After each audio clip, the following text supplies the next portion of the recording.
Assalamualaikum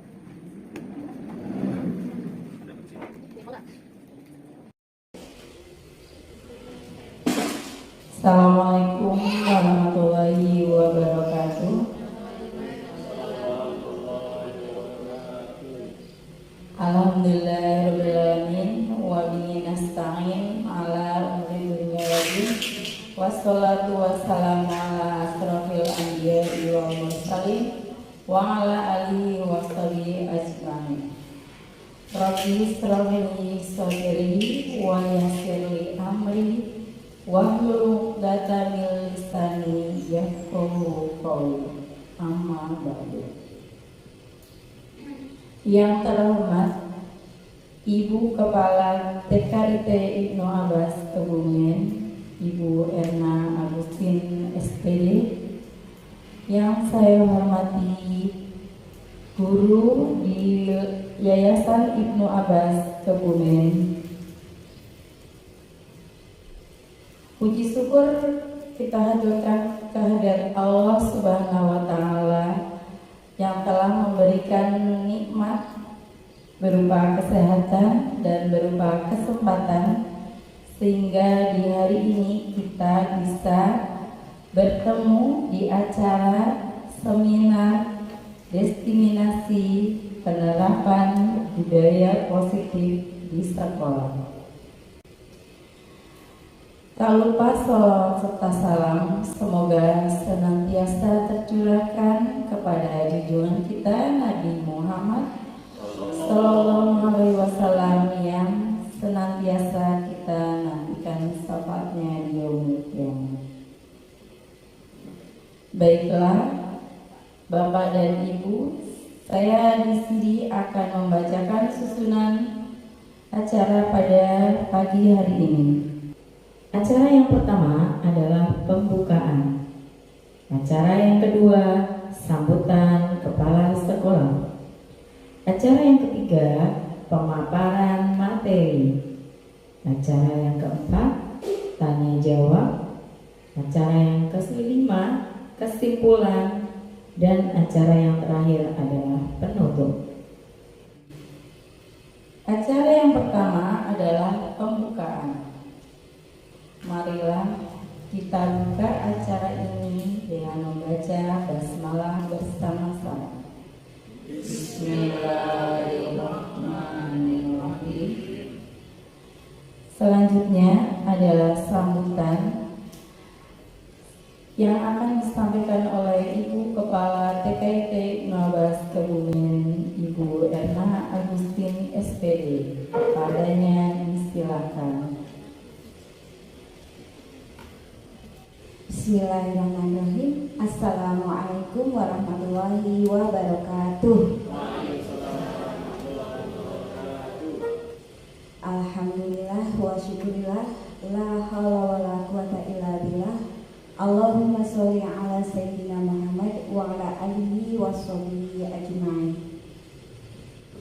Yang saya banggakan dan saya sayangi, calon guru penggerak Angkatan ke-6 TKIT Ibnu Abbas Kebumen.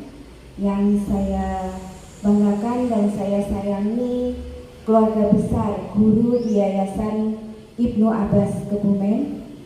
Alhamdulillah, puji syukur senantiasa kita panjatkan kehadirat Allah Subhanahu wa Ta'ala yang alhamdulillah pada kesempatan hari ini sudah memberikan banyak sekali kenikmatan kepada kita, sehingga kita bisa berkumpul dalam acara diseminasi penerapan budaya positif di sekolah.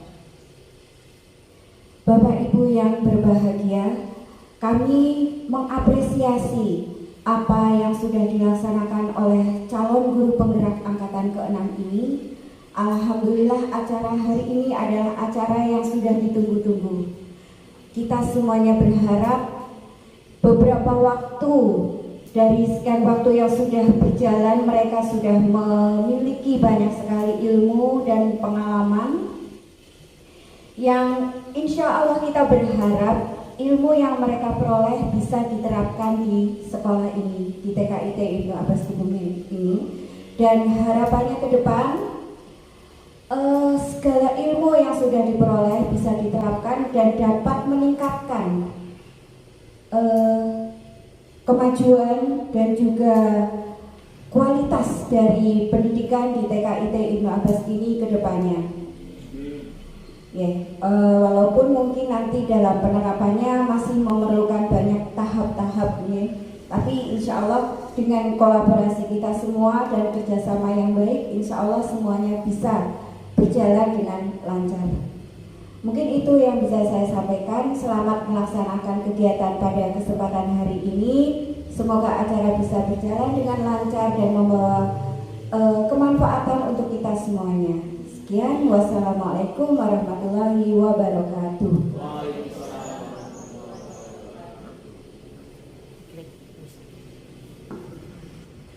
Terima kasih kepada Ibu Erna Agustin yang telah membuka acara pada pagi hari ini. Dilanjutkan adalah acara selanjutnya adalah pemaparan materi yang akan disampaikan oleh Ibu Siti Maisarah. Kepadanya disilakan.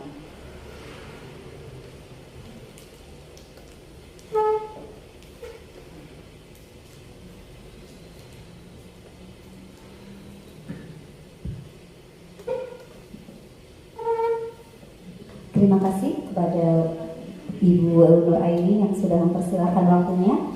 Bismillahirrahmanirrahim. Assalamualaikum warahmatullahi wabarakatuh. Alhamdulillah wa syukurillah wa la hawla wa la quwwata illa billah. Rabbi shrah li sadri wa yassir li amri wahlul 'uqdatam min lisani yafqahu qawli. Amma ba'du. Yang terhormat Ibu Kepala TKIT Ibnu Abbas Kebumen, Ibu Erna Agustin SPD. Yang kami hormati guru di lingkungan Yayasan Ibnu Abbas yang berbahagia. Alhamdulillah, puji syukur kita panjatkan kehadirat Allah Subhanahu wa taala. Pada pagi hari ini kita diberi kenikmatan berupa kesempatan dan juga kesehatan sehingga pada hari ini kita bisa dipertemukan dalam acara desiminasi penerapan budaya positif di sekolah. Salawat dan salam semoga senantiasa tercurah kepada teladan kita Nabi Agung Muhammad Sallallahu Alaihi Wasallam yang kita nantikan syafaatnya di yaumul akhir nanti. Bapak Ibu yang berbahagia, pada hari ini saya berkesempatan untuk berada di depan Bapak Ibu sekalian untuk menyampaikan penerapan budaya positif di sekolah.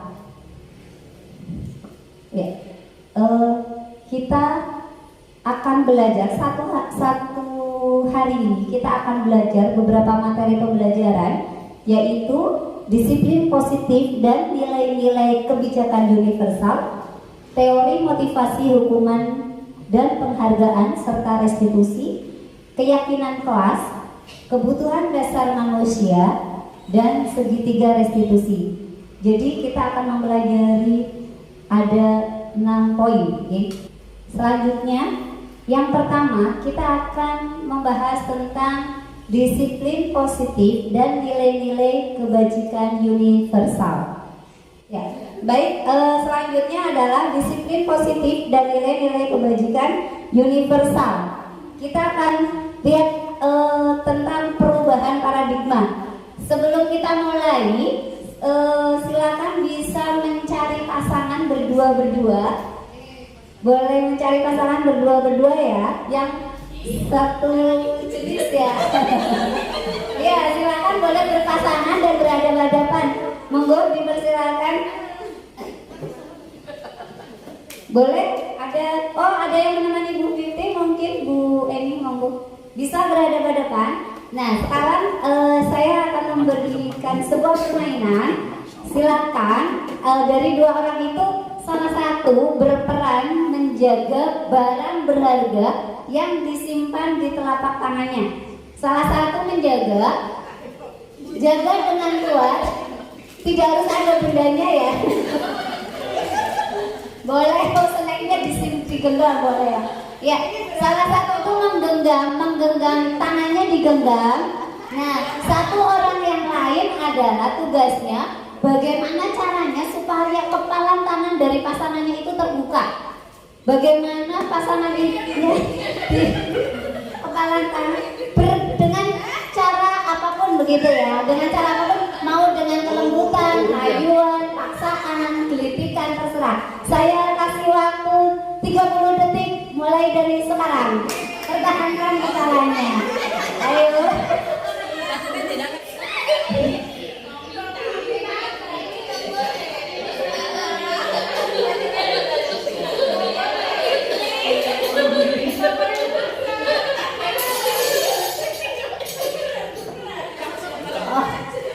Bu Ima sudah langsung menyerah, diserahkan.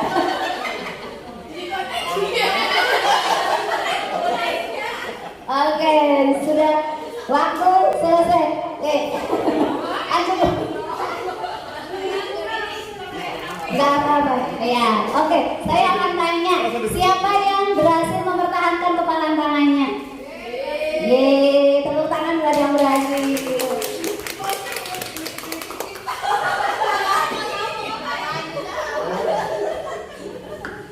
Oke, saya mau tanya kepada Bu Iis, kenapa Bu Iis tidak melepaskan kepalan tangannya? Oh, barang berharga jadi dipertahankan. Seberapa besar usahanya Bu Ari untuk membuka kepalan tangannya Bu Iis tadi?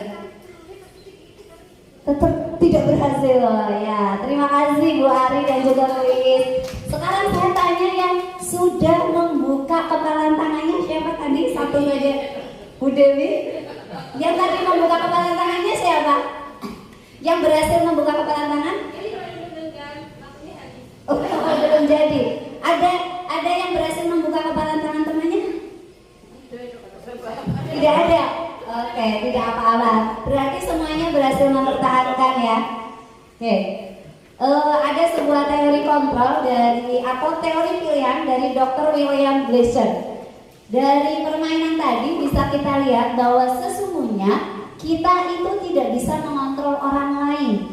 Hanya kita yang bisa mengontrol diri kita sendiri. Seperti Bu Iis tadi sudah digelitikin, sudah apa, tapi tetap mengontrol diri sendiri.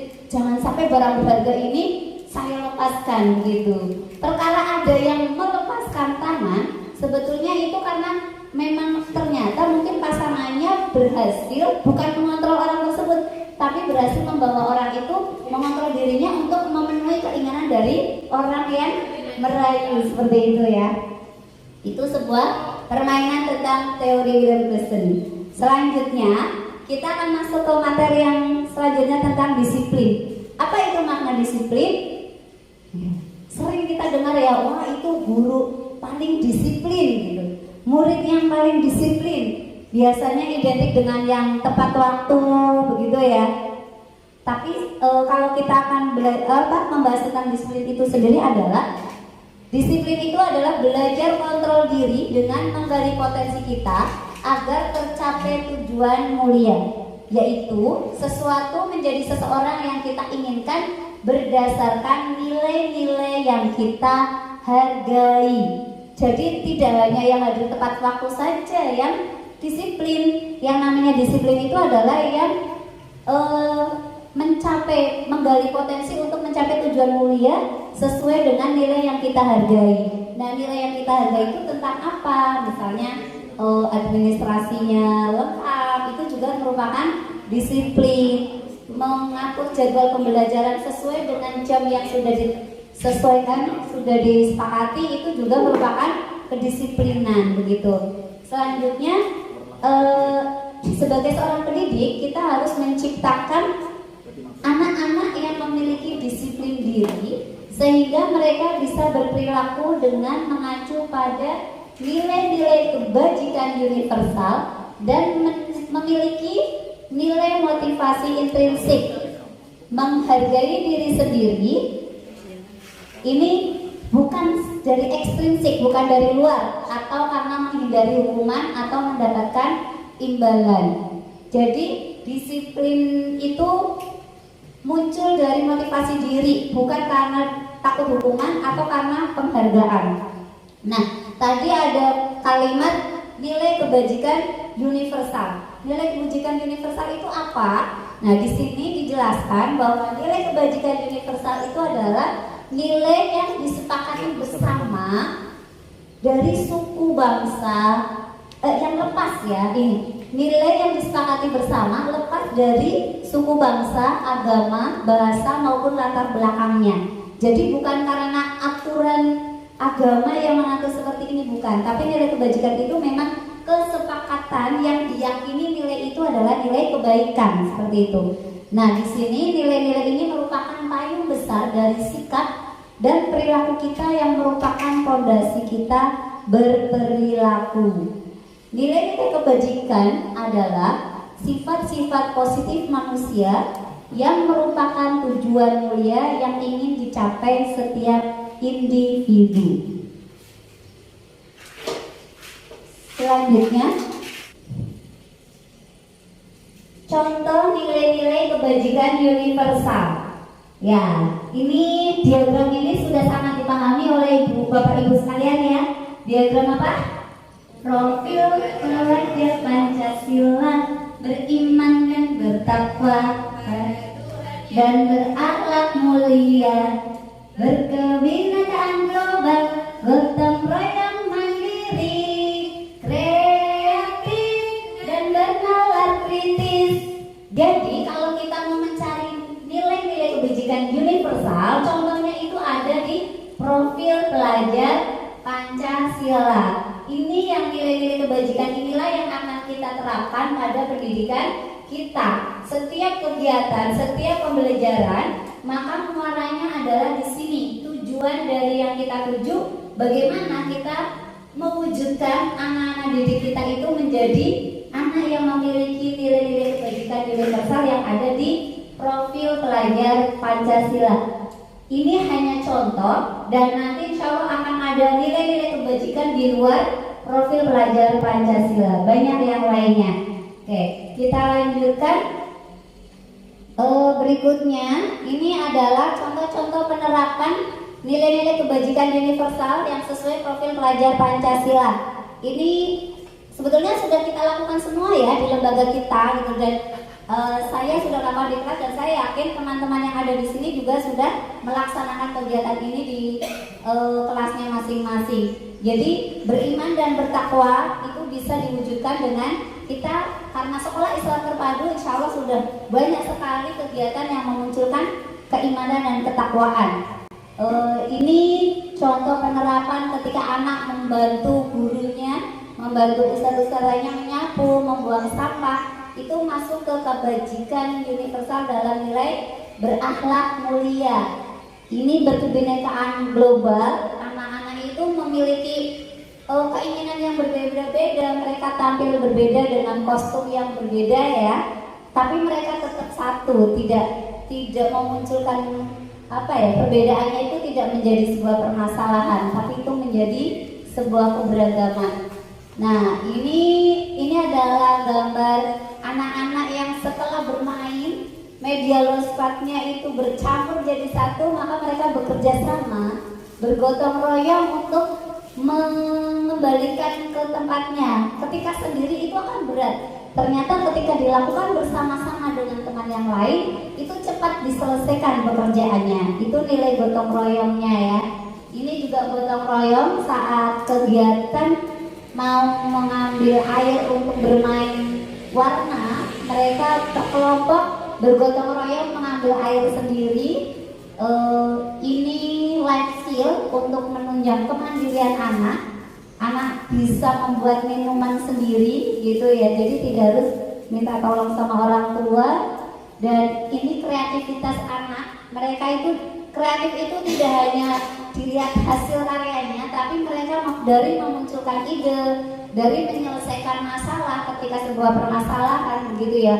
Bukan karena ada hasil karya yang bagus, tapi kreativitas itu lebih ke bagaimana mereka memunculkan ide-ide baru. Ini idenya karena anak-anak itu merasa dinding kelasnya itu masih ada yang kosong, sehingga mereka ada yang kreatif munculkan ide, bagaimana kalau diinginkan dibuat akuarium ikan saja gitu. Ini muncul dari ide anak-anak membuat akuarium, dari mereka membuat sendiri, menempel sendiri. Walaupun tempelannya acak-acakan, mungkin orang melihat oh tidak menarik begitu. Tapi inilah kreativitas anak-anak itu justru terbangun dari sini karena mereka muncul dari idenya sendiri. Dan yang terakhir ini adalah kunjungan ke perpustakaan di TKIT Ibnu Abbas. Contohnya ya, ini untuk membuat anak-anak itu mulai bernalar kritis dengan menggali informasi gambar-gambar yang ada di buku, mengemukakan pendapatnya, idenya, menganalisis yang ada di gambar. Mereka membuat komunikasi ya, ada tanya jawab, percakapan antar teman, antar guru dan murid. Ini menjadikan anak-anak juga bernalar kritis begitu. Nah, apa tujuan mulia dari penerapan disiplin positif? Di sini bahwa tujuan mulia dari penerapan disiplin positif adalah terbentuknya murid-murid yang berkarakter, berdisiplin, santun, jujur, peduli, bertanggung jawab, dan merupakan pembelajar sepanjang hayat sesuai dengan standar kompetensi lulusan yang diharapkan. Nah, ini yang sudah dilaksanakan di TKIT Ibnu Abbas itu salah satunya adalah dengan upacara bendera hari Senin. Ini juga merupakan tujuan upacara ini untuk menanamkan kedisiplinan anak, memunculkan nilai komitmen, tanggung jawab, keteraturan. Itu bisa dengan upacara bendera, begitu ya. Menjadi pembelajar sepanjang hayat dengan menyukai buku sejak usia dini. Nah, kita lanjut ke materi yang kedua, yaitu tentang teori motivasi, hukuman dan penghargaan serta restitusi. Mungkin kalau kita sering mendengar motivasi, hukuman, penghargaan, itu sering kita dengar. Ada satu poin tentang restitusi begitu ya. Nanti kita bahas bersama-sama. Apa itu? Yang pertama tentang teori motivasi begitu ya.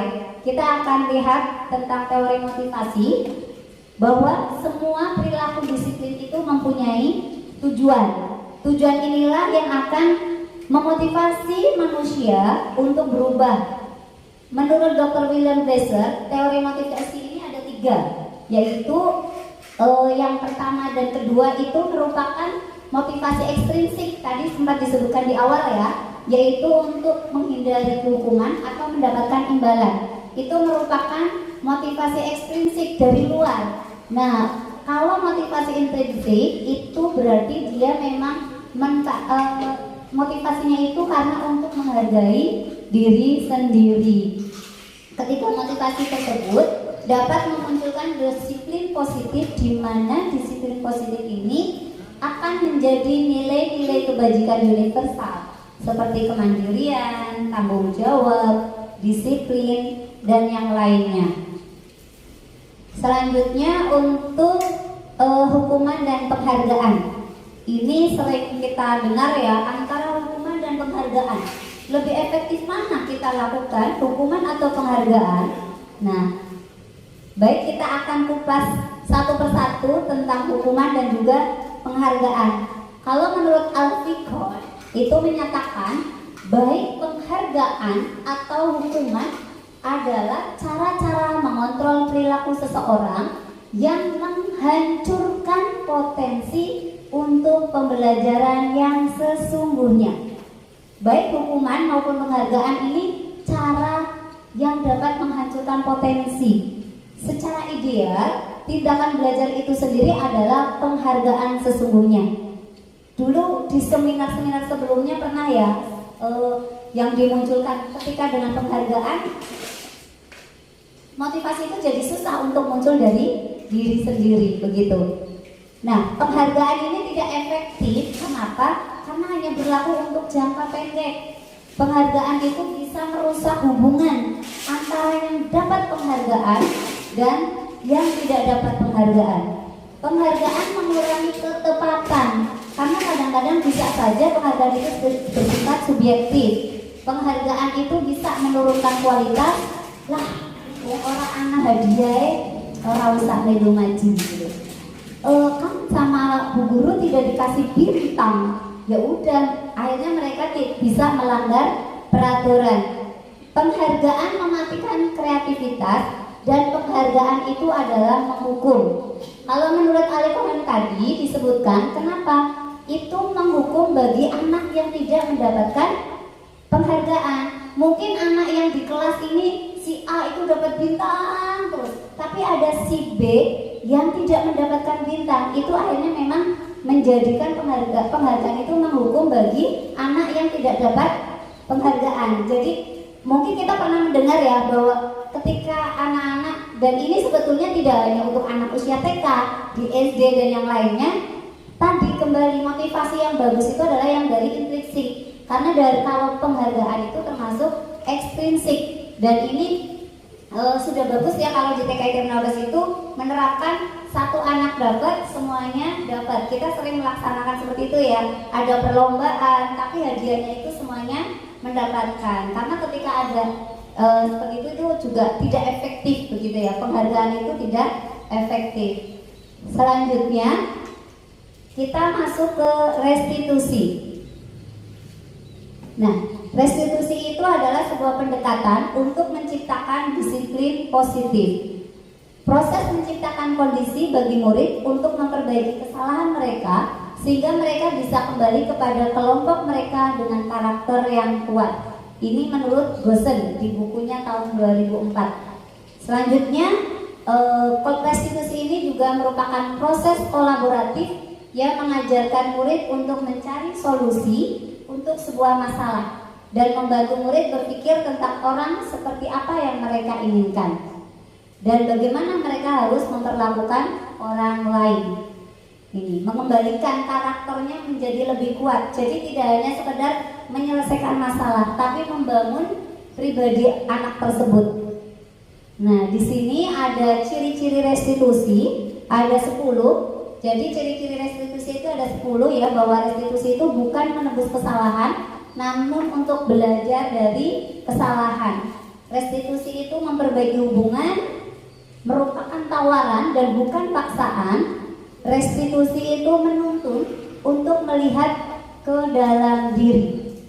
Restitusi mencari kebutuhan dasar yang mendasari tindakan, dan restitusi diri adalah cara yang paling baik. Restitusi itu fokus pada karakter bukan tindakan. Restitusi itu bisa menguatkan, fokus pada solusi, dan mengembalikan murid yang berbuat salah pada kelompoknya. Baik, selanjutnya kita akan menuju ke tentang keyakinan kelas. Apa itu keyakinan kelas? Kenapa menggunakan keyakinan kelas? Kenapa bukan peraturan? Kalau dulu mungkin kita sering mendengarnya peraturan, tata tertib kelas, peraturan sekolah, gitu ya. Nah, untuk yang sekarang kita lebih dikenalkan lagi tentang keyakinan kelas. Kita lihat ilustrasi ini ya, tentang peraturan penggunaan helm untuk orang yang naik motor. Kalau Bapak Ibu ditanya kenapa menggunakan helm kalau naik motor, apa jawabannya? Biar tidak disidang polisi. Biar apa? Supaya aman. Kita lihat ada dua jawaban, Bu Iva dan Bu Vita. Yang satu menjawab, kemungkinan jawaban kita adalah untuk keselamatan. Tadi ada yang menjawab memakai helm karena biar aman. Kalau memakai helm itu biar aman, walaupun mas keluar gang pasti akan pakai helm, karena kan kecelakaan bisa terjadi tidak hanya di jalan besar. Tapi kalau memakainya karena biar tidak ditangkap Pak polisi, nah itu berarti karena itu masih berupa peraturan. Tapi kalau tadi yang dijawab saya memakai helm karena aman, itu karena apa? Ibu yang tadi itu menjawab meyakini bahwa peraturan menggunakan helm itu adalah sebuah keyakinan yang itu memiliki nilai kebajikan universal. Jadi nilai-nilai keselamatan inilah yang kita sebut sebagai suatu keyakinan yaitu nilai-nilai kebajikan universal yang disepakati secara tersirat dan tersurat, lepas dari latar belakang suku, negara, bahasa maupun agama, lepas dari peraturan negara tentang keharusan menggunakan helm. Tapi karena yakin dalam hati helm itu bisa menyelamatkan dari kecelakaan gitu, seseorang akan lebih tergerak untuk menjalankan keyakinannya daripada hanya sekedar mengikuti peraturan tertulis tanpa makna.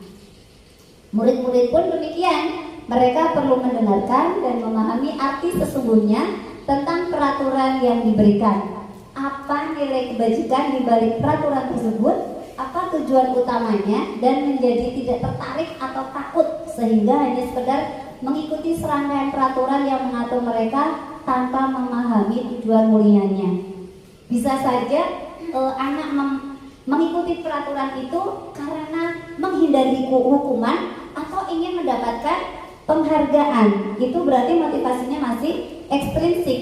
Tapi kalau menghargai diri sendiri tadi seperti yang disebutkan, supaya aman, sehingga itulah yang namanya sebuah keyakinan. Nah, di sini ada pembentukan keyakinan sekolah atau keyakinan kelas. Jadi ada beberapa poin yang perlu kita perhatikan, yaitu bahwa keyakinan kelas itu bersifat lebih abstrak daripada peraturan yang lebih rinci dan konkret. Misalnya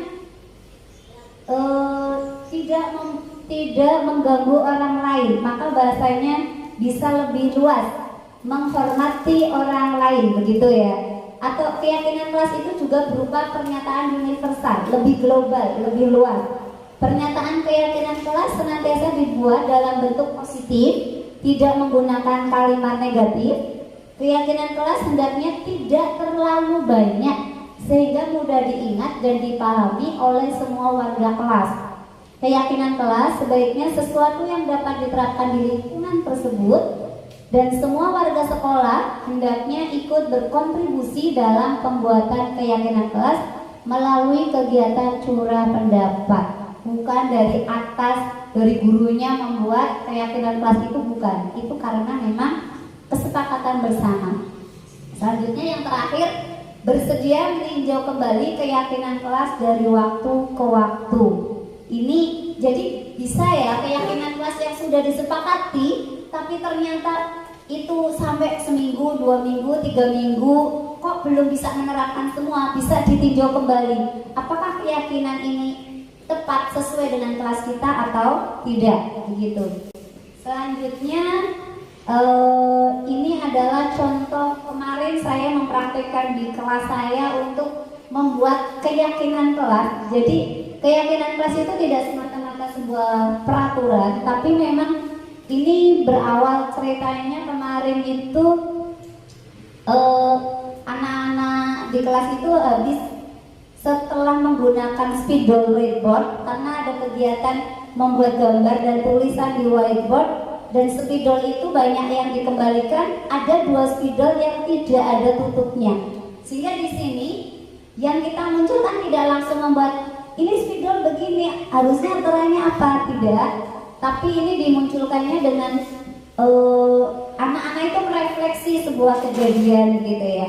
Ini Bu Guru menemukan spidol ini terbuka, apa yang terjadi ya gitu. Oh iya Bu, kemarin untuk mainan begini, untuk mainan.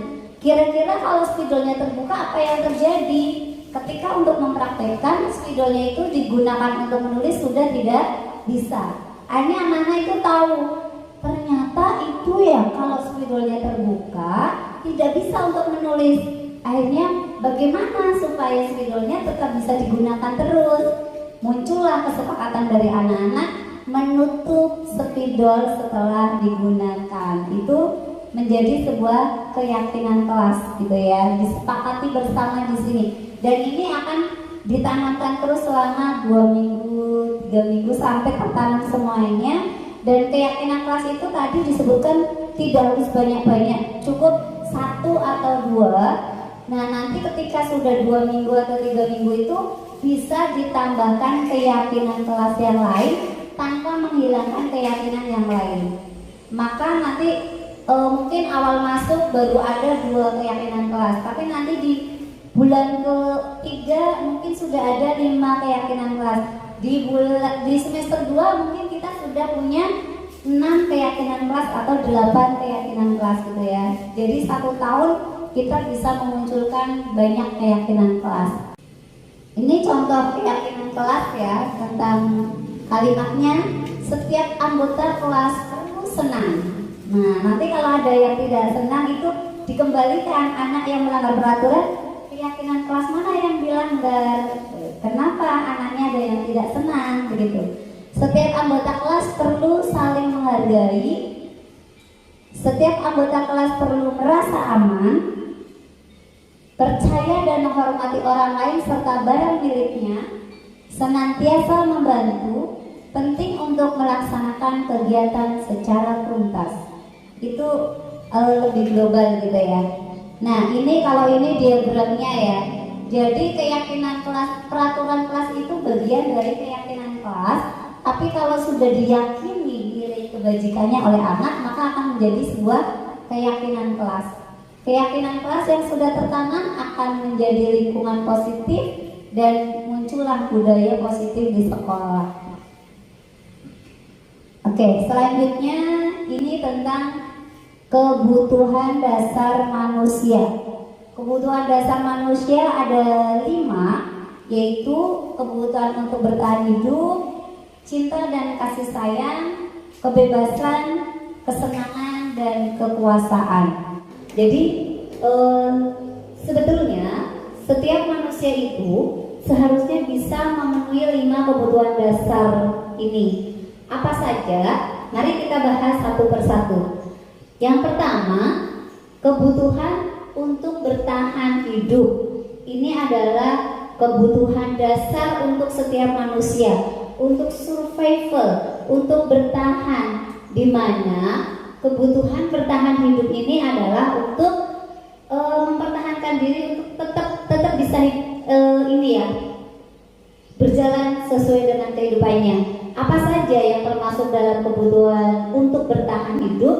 Di sini yang termasuk adalah kehidupan, kebutuhan sandang, kebutuhan pangan dan juga papan, di mana setiap orang itu membutuhkan makanan untuk tetap hidup, termasuk tempat tinggal. Itu adalah kebutuhan untuk bertahan hidup.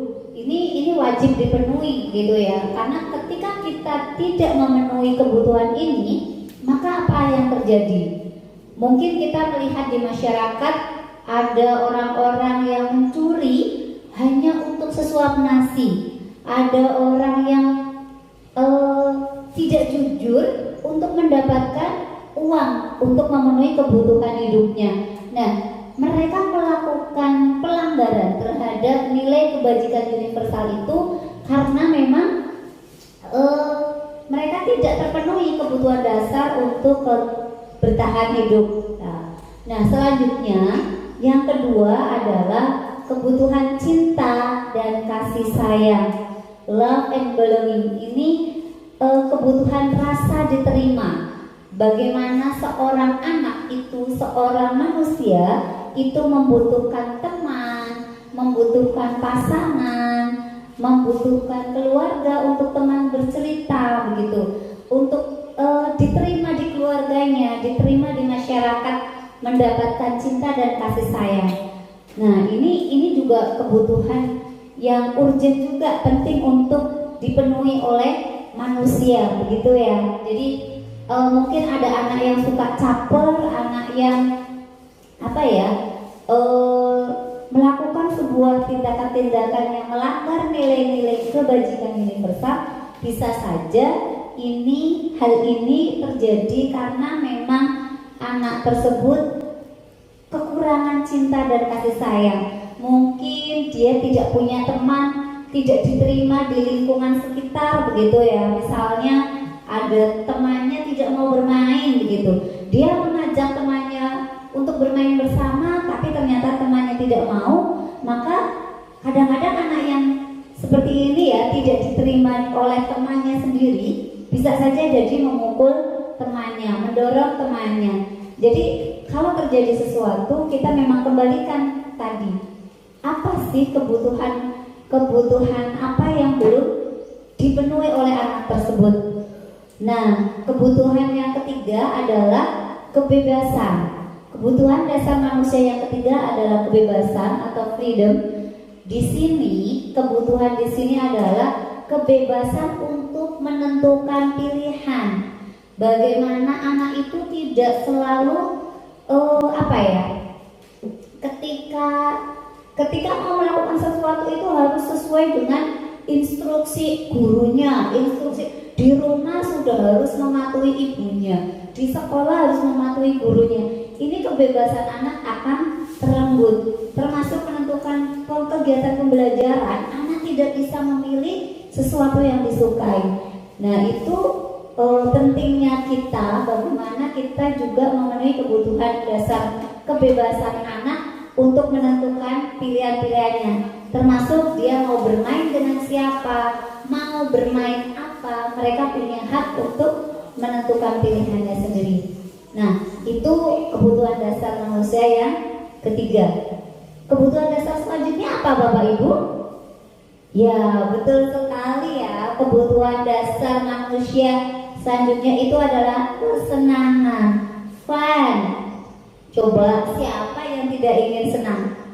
Semuanya pengen ya. Kesenangan itu enjoy gitu. Bagaimana kita bisa menikmati misalnya kesenangan itu ada, misalnya ada orang yang suka melucu, itu juga termasuk kebutuhan kesenangan di situ ya, untuk meluapkan emosi kesenangan. Dan jika emosi kesenangan ini tidak ada kesenangan, itu kita saja kalau lagi tidak senang ya jadi suntuk ya Bapak Ibu ya.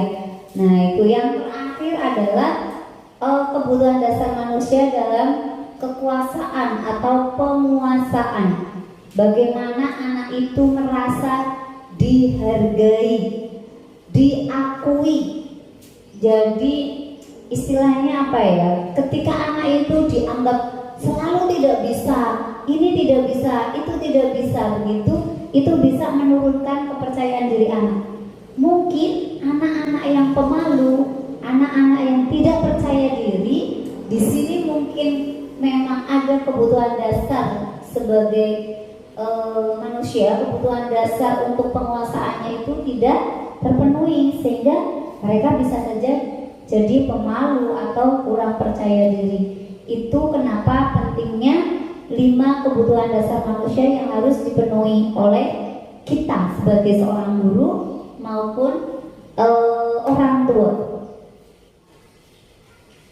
Nah, ketika seorang murid itu melakukan perbuatan yang bertentangan dengan nilai-nilai kebajikan atau melanggar peraturan, hal ini sebenarnya dikarenakan mereka itu gagal memenuhi kebutuhan dasar mereka. Misalnya ada anak yang caper, suka mencari perhatian, mungkin dia memang ada 5 kebutuhan dasar itu yang belum terpenuhi begitu.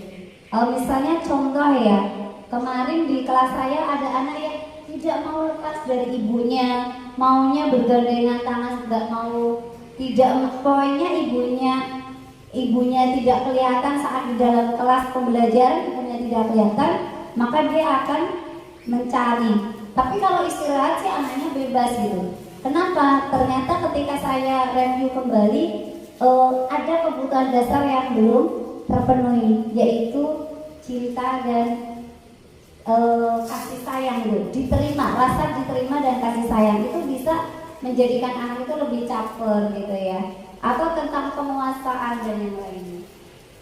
Nah, selanjutnya tentang restitusi 5 posisi kontrol.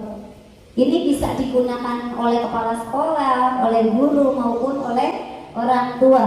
Ada 5 posisi kontrol kita, yaitu penghukum, pembuat merasa bersalah, teman, pemantau, dan manajer. Nah, ini kalau sebagai penghukum itu biasanya guru itu akan apa ya? Penghukum itu biasanya menyakiti anak, baik itu secara verbal maupun secara tindakan. Kamu itu ya selalu saja saja salah. Itu sebetulnya kalimat itu sudah memposisikan diri itu kita itu sebagai seorang penghukum. Nah, kalau pembuat merasa bersalah ini salah satu contohnya, berapa kali Ustazah harus bilang sama kamu lagi begitu ya. Ustazah kecewa, Ustazah sedih, kamu kenapa melakukan itu juga pembuat merasa bersalah.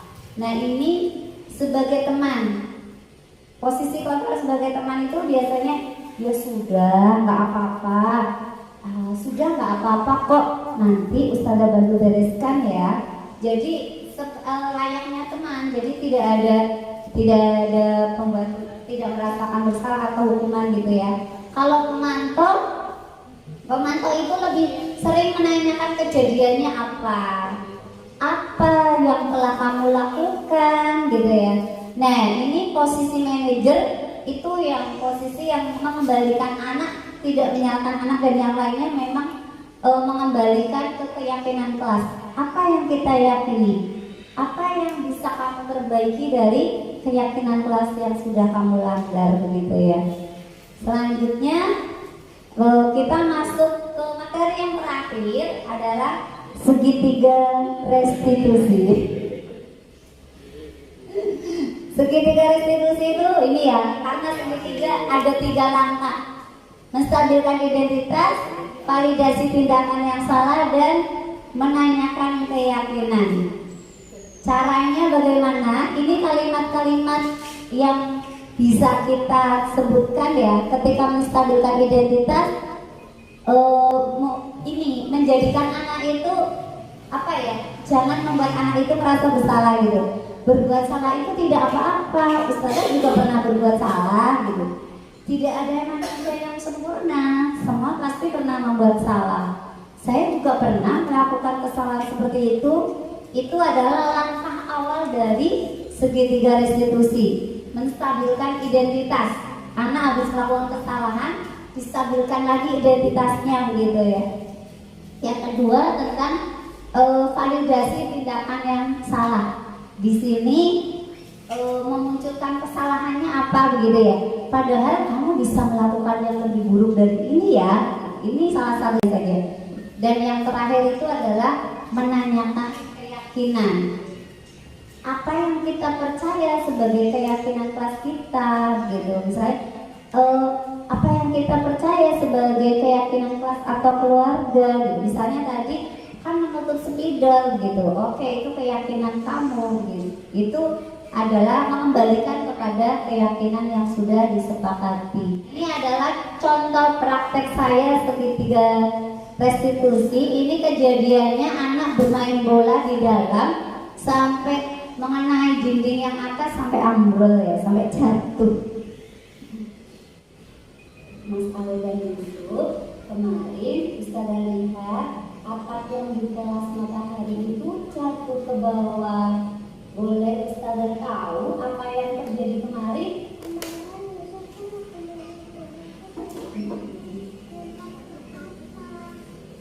Oh, kemarin Mas Yusuf bermain bola. Bola apa Mas Ale? Bola yang buat voli, yang baru untuk mainan sama Ale. Oh, betul apa tidak Mas Yusuf apa yang tadi diceritakan sama Mas Ale? Betul, atapnya jatuh. Oh, kenapa sih atapnya jatuh?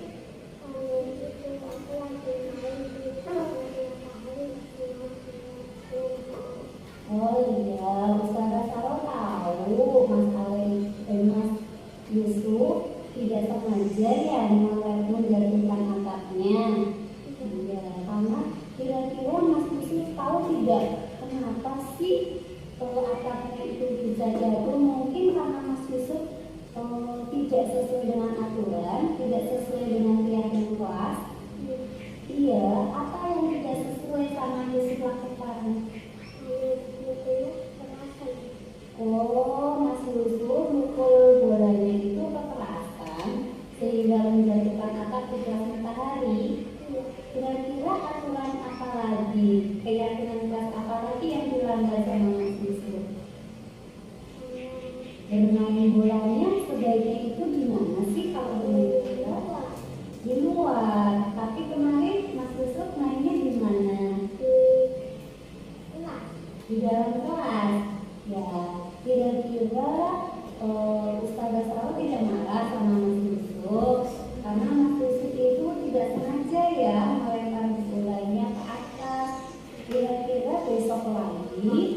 untuk memperbaiki kesalahan Mas Yusuf, apa yang akan dilakukan Mas Yusuf?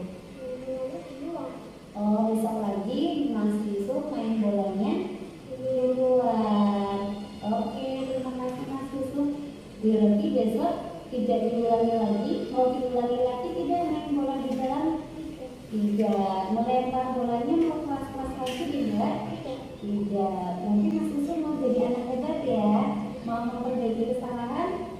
Ya, terima kasih Mas Yusuf. Terima kasih Mas Ale informasinya. Besok Mas Ale sama Mas Yusuf jadi anak-anak yang ya, demikian ya contoh segitiga restitusi. Memang kalau satu permasalahan itu membutuhkan berapa menit untuk menyelesaikan segitiga restitusi, dan yang jelas itu memang segitiga restitusi itu adalah cara yang paling efektif untuk mengembalikan identitas anak. Jadi tidak merasakan kesalahannya itu menjadi traumatis sendiri dari anak itu. Begitu yang bisa saya sampaikan untuk pada hari ini, pemaparan tentang budaya positif di sekolah. Saya cukupkan dan saya kembalikan kepada pembawa acara. Ada kurang lebihnya mohon maaf. Wabillahi taufiq wal hidayah. Wassalamualaikum warahmatullahi wabarakatuh.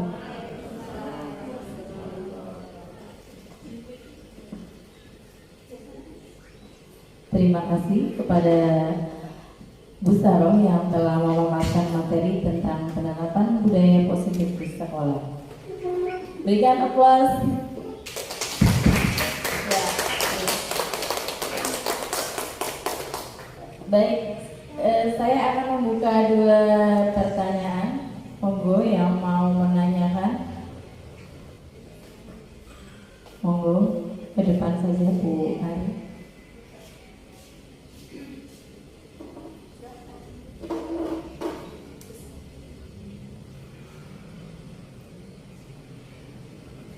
Terima kasih atas waktunya.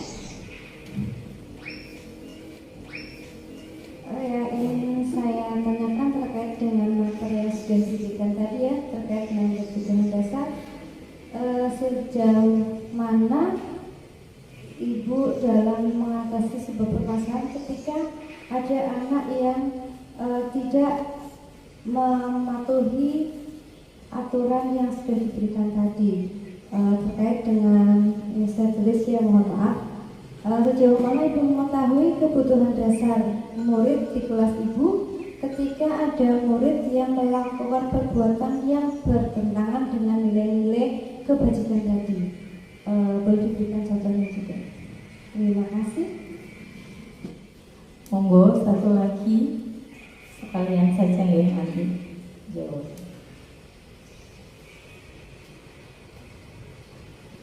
Ya, terima kasih atas waktu yang sudah diberikan. Kalau saya lebih ke penjelasan diulang lagi terkait dengan perbedaan antara peraturan, pembiasaan, dan keyakinan kelas. Nanti mohon diuraikan lagi, Ibu. Terima kasih. Monggo langsung dijawab. Terima kasih pertanyaan yang sangat berbobot kepada Ibu Ari Murtiningsih dan juga Ibu Suparyanti. Akan saya coba jawab ya. Tadi pertanyaan pertama adalah bagaimana mengetahui ini ya, sejauh mana tentang kebutuhan dasar manusia, mengetahui anak itu melanggar sebuah aturan. Terus cara mengetahui kebutuhan dasar mana yang belum dicapai. Ya, tadi di slide keberapa yang sudah ada itu tentang kebutuhan dasar manusia.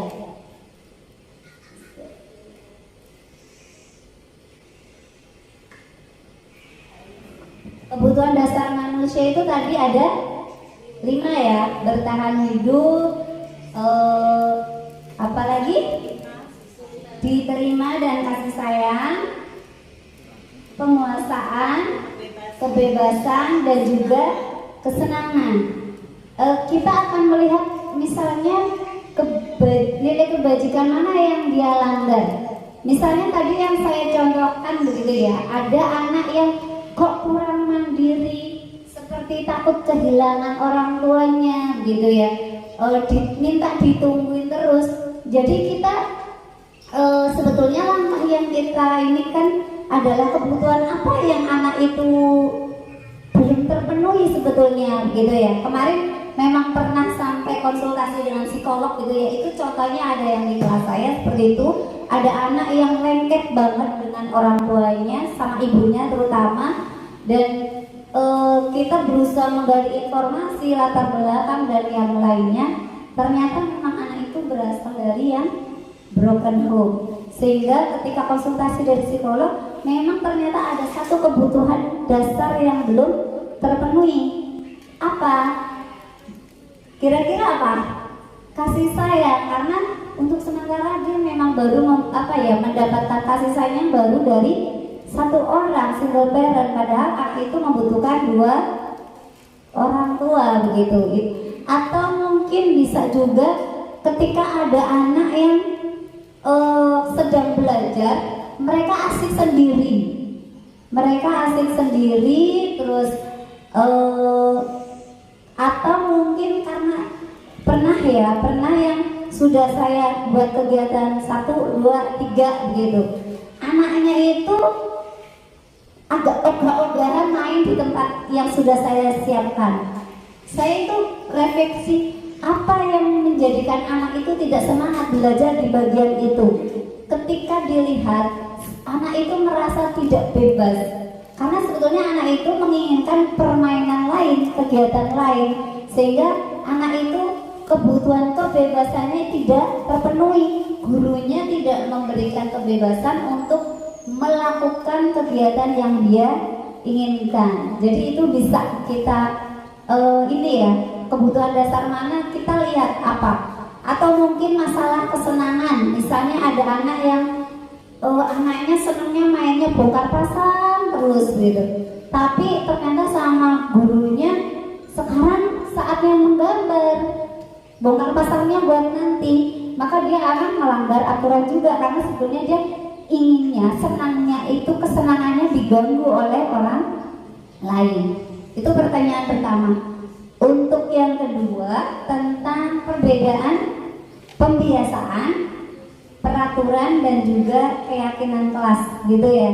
Karena ini memang kalau dulu kita mengatakan ada pembiasaan yang sudah kita rutinkan ya, mengucapkan salam, berjabat tangan, 5S ya, salam, sapa, sopan, santun gitu. Ini kalau pembiasaan cenderungnya itu kan memang program yang sudah disusun oleh sekolah maupun guru yang nanti akan ditanamkan ke anak-anak sesuai urutannya begitu ya. Ya, pertanyaan yang kedua tentang peraturan, pembiasaan dan keyakinan kelas. Kalau pembiasaan itu yang menyusun biasanya memang sudah disusun oleh sekolah atau oleh guru, disusun pembiasaan jadwalnya dan lain-lainnya ya, itu udah rutinitas yang akan dilakukan gitu, itu namanya sebuah pembiasaan. Kalau peraturan itu biasanya lebih kita ada peraturan yang disepakati gitu ya, yang membedakan peraturan sama keyakinan kelas di sini.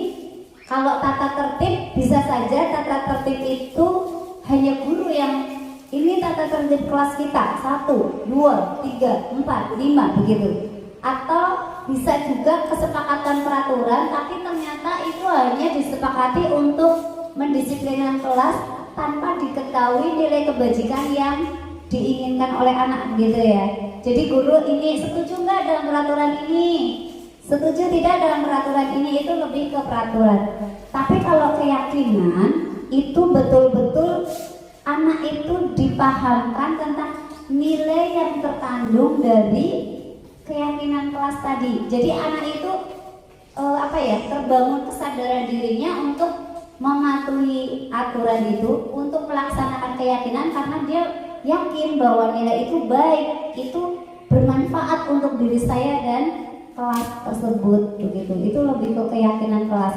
Dan keyakinan kelas itu keyakinan kelas itu tidak langsung berapa poin gitu. Itu betul-betul dimatangkan, dipahamkan, maknanya itu diresapi oleh anak-anak. Seperti itu, oke? Insya Allah. Terima kasih, saya kembalikan waktunya kepada pembawa acara.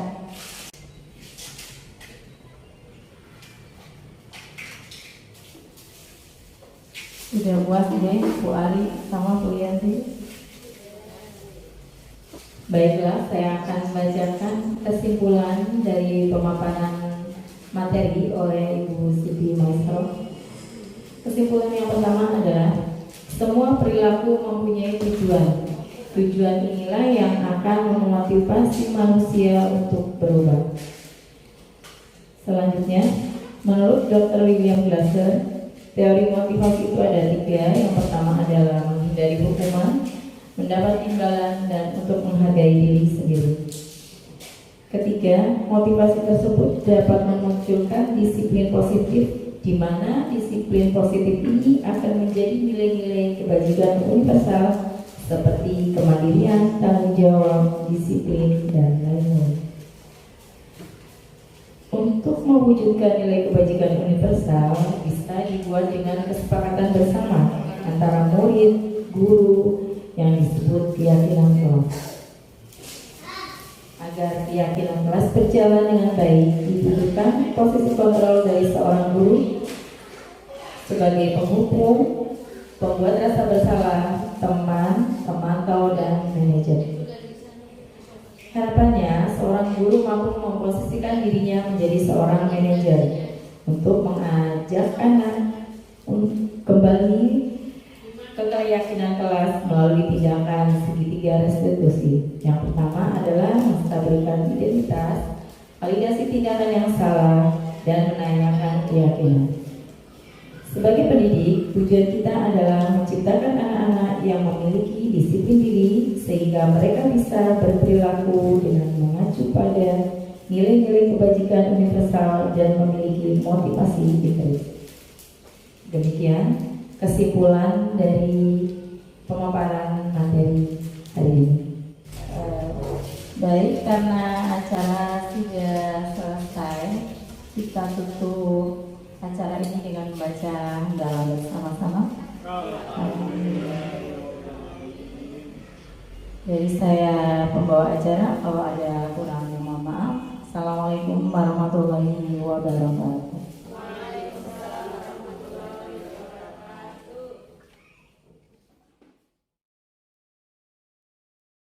Assalamualaikum warahmatullahi wabarakatuh.